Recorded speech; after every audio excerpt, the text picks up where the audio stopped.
tax reform bill. What does this House bill promise? Tell me. Unang-una, 145 billion na mababawas sa mga personal withholding taxes na ma-ordinaryong apply. Magkano? 144.8 billion. Ang mababawas sa mga empleyado. Bakit? Bakit mababawas ito? Unang-una, may 250,000 po na dati po kung kailangan mo pang patunayan na may anak ka o ano, ngayon grinos up na lahat. At yung 100,000 mo na bonus, Kasama yon. hindi po kasama. So may additional ka pa doon. Tax-free din po yun. Tax-free yon. Alright. So up to 250,000 gross income? Opo. O after deduction? Gross income. Wala nang deduction After ngayon. 250,000 gross income plus another 100,000 kung may bonus Opo. ka. Pero itong mga taong ito represent 83% of the taxpayers? Opo. Alright. So 83% of income taxpayers are now no longer going to pay income tax, Tama po. and mawawala sa gobyerno is according to your estimate, 145 billion. Wow. That means to be able to get that back, kasi you need revenues to Opo. get your Net. infrastructure, acceleration and inclusion. Unang-una kasi, kasama po yan sa competitiveness kasi nasa ASEAN Economic Community tayo. At pag tingnan mo po, tayo may pinakamataas po na personal income tax schedule. In fact, yung highest rate natin na 500,000 was set in 1950, Republic Act 450. So, 70 years hindi natin ginalaw. At number 3, doon pa lang sa second bracket, nasa tuktok ka na kaagad ng buong ASEAN. Gawa nga po nito hindi natin ginagalaw. So, para sa amin, na-negotiable. Napaka-importante. Yung 145 billion na yun, masasabi natin sacred. Yung top 1% lang halos ang exempted. Ang Hindi ang matatamaan. Isa si ACT Teachers Portuguese Representative Antonio Tino sa siyam na tumutol sa pagpasa ng tax reform bill sa Kamara. 83% ng mga, either yung mga sumusweldo, o kaya yung mga may sariling negosyo, mga professional. Yes, 83% ng mga yan. Pero karamihan naman ng populasyon natin ay hindi kasama dyan. No? Yung mga nasa informal sector, yung mga mahihirap. No? Bababa yung income tax para sa ilang seksyon ng mga mamamayan, pero nagpataw naman ng consumption tax na kailangan bayaran ng lahat. Ang pinakamabigat na tatamaan nga nito, yung mga maralita. So, saan nyo kukunin yung 145 plus 133, that's about 293 billion pesos that you're going to get. Okay, tell us. Unang-una po, yung pinakamadali, yung oil. Doon po sa oil, ang makukuha po doon ay 73.7 billion. Ano ang makukuha dyan? Anong gagawin nyo sa oil? Maghahatog kayo? Mag-a-add po kami na 3 pesos in the first year, 2 pesos second year, and 1 pesos. Okay. Yung original po yan, yung 6 pesos upfront. Okay. So 3 years from now, mga kapuso, you will expect an excise tax on oil of 6 pesos per liter.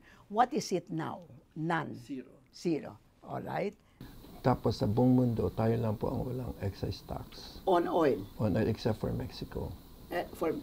Mexico is an oil producer, isn't it? And of course, we're both for diesel and gasoline. Yung top 1% ng ating ng ating pong income class, ang consumption nila is equal to the consumption of the lowest 50%. So of course, but ma-affecto rin yung mahihirap. Tama po, naturally. Kasi nasa kapitalismo tayo. Alright. All So costs can be passed. So how do you know how much they are going to be on the net affected? So kung wala kaming gagawin, siyempre wala silang capacity na mag-adjust to income for tax policy.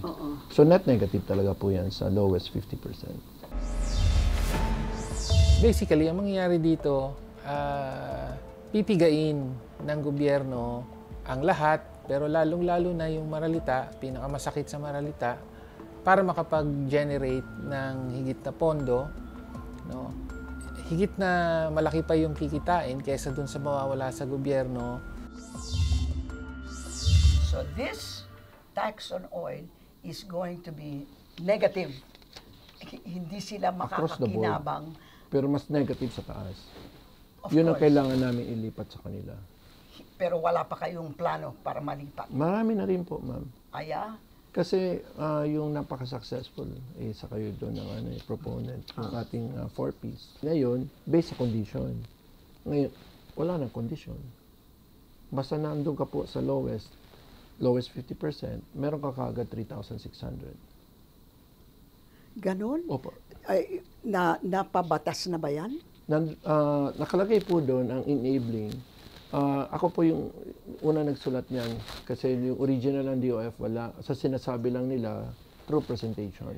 Pero nasa batas po, may earmarking po ng 40% ng lahat ng oil revenues for 4 years. Ganito yon mga kapuso, ha? 20%, the top 20%, hindi bibigyan ng cash. Tama po. Pero yung bottom 80%, bibigay ng cash. Yeah po. Kukunin nyo ang pera sa kanila, tapos ibibigay nyo uli sa kanila. Ganun ba yun? Kasi hindi mo masisingil ang mayaman kasi they consume the same product. So, yan naman ang pag-aralan mo ang bakit ang Pilipinas po hindi talaga makaungos-ungos kasi laging may alibay na wag mong buwisan ang mayaman kasi masasaktan ang mahirap. Pero ngayon, ibalik na lang natin yung sa mahirap. Okay. Kasi kahit ano pong binubuwisan namin, unless hindi tayo demokrasya, so meron tayong mga statutes against, class legislation, tapos hindi tayo kapitalismo, so ibig sabihin, hindi lahat ng cost pwedeng ipasa. Wala tayo sa globalisasyon, ibig sabihin, hindi tayo nagko-compete. So, wala naman kaming ibang magagawa, kundi habulin yung mahayaman sa kanilang So, kinukonsume. 15 million families, or Almost, about 80% Yes, of the total families in the Philippines are going to get a tax rebate. How are you going to give it to them? Well, yun nga po ang we are working with the SWD or probably with the local government. No, the DSWD does not handle the non-poor. But ma'am, we will allow them. The DSWD will take care of 15 million families? Correct. You think that's a good idea? I think it's a good idea to protect the poor. This tax reform program is going to give money to 80% of the families. Correct. How will you deliver that, and how much money will you give per family according to Yung this? lowest 50 po, 3,600 A month, per year. a year, Yes, 3,600 pesos a year ang ibibigay nyo sa kanila. Paano nyo ibibigay? Benefit card. A benefit card. Yes, ma'am. Okay. Kung ano kailangan niya, pwedeng gawin. Tapos pwedeng may diskwento. Paano niya gagamitin itong benefit card? Well, halimbawa, kung magbabas siya, yun ang una kasi, yung tatamani, transport cost, di ba? So may nakalagay na po doon na discount para sa kanya. Automatic. Ibibigay lahat yan. Ibig sabihin, hindi naman sa kino-customize pa namin, but in general, of course, the easiest way is to give out the money na lang talaga. Marami tayong problema sa ganyang moda, yung cash transfer. Pero pangalawa, kahit mismo sa proposal, hindi naman permanente yung supposed unconditional cash transfer. Sa original proposal nga, 1 year lang yan eh. So, pero itong mga bagong buwis, kailangan bayaran yan habang nandyan ang batas. In other words, forever yan, hanggang hindi binabago. Right, so give us your final statement, Joey. Number one, this bill seeks to be the most egalitarian measure since 1946 by redressing the long-standing and long overdue adjustment in the personal income tax, wherein walang kalaban-laban po na middle class natin, the struggling middle class, pataas, dahil hindi natin ginagalaw yung ating pong PIT, personal income tax, so taas ng taas yung income nila, so mayroong bracket creep. So napakalaki po nun. Ang pangalawa, para natin po ma-address yan, para po mabayaran yan ng gobyerno, at maiwasan po ang mga negatives in terms of credit negatives, kailangan po ma-finance natin to by taxing the rich. There was, I think, a mighty effort on the part of Congress to really tax the rich by looking after what they consume. Cars, oil, cars essentially because only the top 10% can afford to buy a brand new car. Second, oil, because the top 1%, their consumption is equal to the consumption of the lowest 50%.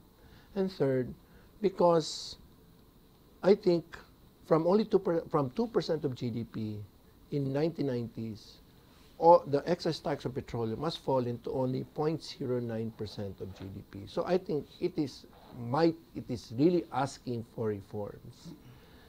And of course, we will finance it through by yung mga masasabi na nating dysfunctional exemptions na doesn't play any economic role, or at least there is no exceptional logic of exception, para po ma-retain po natin magkaroon ng integrity yung circulation po ng ating VAT, para yung ating pong VAT collection magiging mas efficient at mas effective po. Kasi sa sobra, 84 po ang ating exemption compared mo sa Malaysia na 14 lang. So, number 3, unfortunately, when you tax the rich, meron pa siyang consequences sa lowest 50%. At hindi lang yun. Talagang target din naman po, I think, of the same strength or vigor or policy, robust policy to really give to the lowest 50%